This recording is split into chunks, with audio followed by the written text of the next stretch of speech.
আমার প্রিয় বন্ধুরা, একটা খুব মজার এবং দারুণ খবর বলছি। 2020 সালে, অর্থাৎ লকডাউন পিরিয়ডে দেখবে প্রত্যেক হসপিটালে কাঁড়ি কাঁড়ি বাচ্চা হয়েছে। ঘরেতেও অনেক বাচ্চা ডেলিভারি হয়েছে। তা হসপিটালে তো ডেলিভারি হয়েছেই, ঘরেতেও যারা ডেলিভারি হয়েছে তারা এক কথায় হচ্ছে লকডাউন বাচ্চা। এই লকডাউন বাচ্চাগুলো যখন বড় হবে তখন ওরা কি করবে জানো? ইন্ডিয়ান অ্যাডমিনিস্ট্রেশন যেটা আছে সেটাকেই ব্রেকডাউন করে দেবে।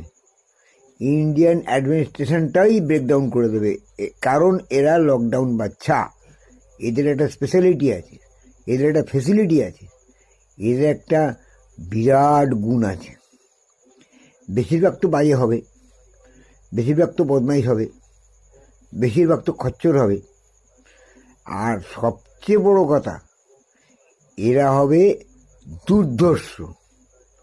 না কাউকে মানবে, না কারো কথা শুনবে। মিলিয়ে নিও আমার কথাটা, গ্যারান্টেড কথা বলেছি।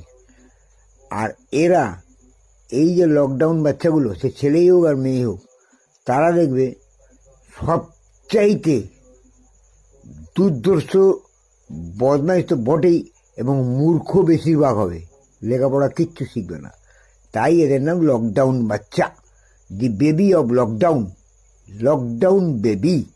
এরা ইন্ডিয়ান অ্যাডমিনিস্ট্রেশন ব্রেকডাউন করে দেবে। মিলিয়ে নিও, কথাটা বাস্তব সত্যি। আর এদের জ্বালায় সারা ভারতবর্ষের লোক একদম জ্বলবে। কাঁচা লঙ্কা পোঁদে ঢুকিয়ে দিলে যেরকম হয় সেরকম জ্বলবে, জ্বলবে, জ্বলবে, জ্বলবে, জ্বলবে, জ্বলবে, পৃথিবী জ্বলবে, পৃথিবী জ্বলবে।